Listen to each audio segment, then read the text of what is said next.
Hey there! In today's quick guide, I'm going to show you exactly how to use the snipping tool on Windows 10 and 11 for both screenshots and of course key recording. Whether you need to capture a single image or record your whole screen, I'll walk you through on how to do it step by step until you can do it like a pro, and I'm going to show you in a few minutes. I know most of us don't really know that such a tool exists on Windows, right? But today I'm going to show you how to use it. So let's go over to my PC screen. Come over here to the search bar, the search form down here, type Snipping Tool. You can see for mine, I already pinned it to the taskbar. So, but let's say you don't have it yet pinned. So you're going to simply search for it, Snipping Tool. Okay, so it's going to pop up, then click on it and open it, right?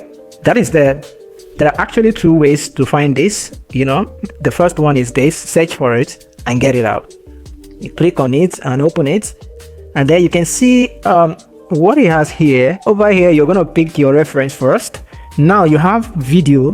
This icon here is to record a new video, to film your screen, and this one to screenshot your screen. So you can also set the folder in which you want your files to be saved. As it is right now, it has already automatically picked video. I can come over here and pick my reference, either in rectangular form or the entire window. Then this one is full screen. I can pick it here, right? And when I screenshot, it's going to be my entire screen, right? Then, so I'm going to click on new, and that has been activated now. So I'm simply going to drag, right, in rectangular form. It could be the entire screen, but I don't want the entire screen. I only want this particular portion of the screen, and then I release it, and then it screenshots right away. You can see. So it's going to save automatically into that folder that I picked earlier, right? Imagine if you want to do for video, you want to screen record your screen. So you click on video functionality, this particular one, and then you can click on new, right? So you come over here and drag your screen. If it's a particular portion of the screen you want to record, yeah, it's going to do just that. Whatever area you want to record, let's say I want to record the entire screen, I'm going to drag it like this. Then I release.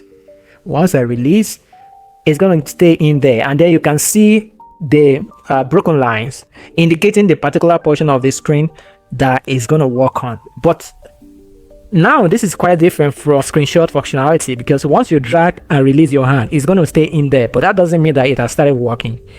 As you can see, timer is still on 0000, which means it has not started, but it's ready to start. It's just waiting for you to click start button.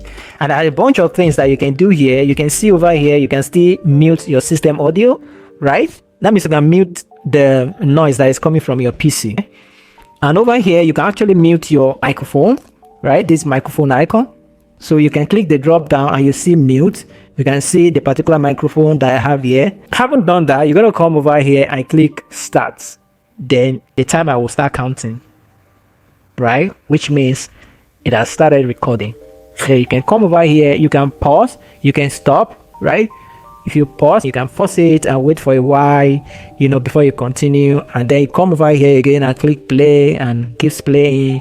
And then if you want to eventually stop it, go ahead and click the stop recording button, and then it stops. So that's it. Once it stops, it's going to automatically save it in the folder that you picked earlier. That's the first way of actually getting that tool. Another way of getting the tool actually is to, let me cancel this out, is to actually press your window button, right?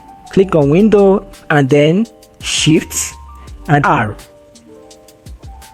You can see the same thing pops up, but I think the previous one was better, right? Because you don't have to remember the buttons to press, right? You can easily forget which button will I press, but instead of remembering the buttons, just come over here and search, right? Okay, but just in case you don't want to start searching and clicking and all of that, you can quickly use your shortcut button.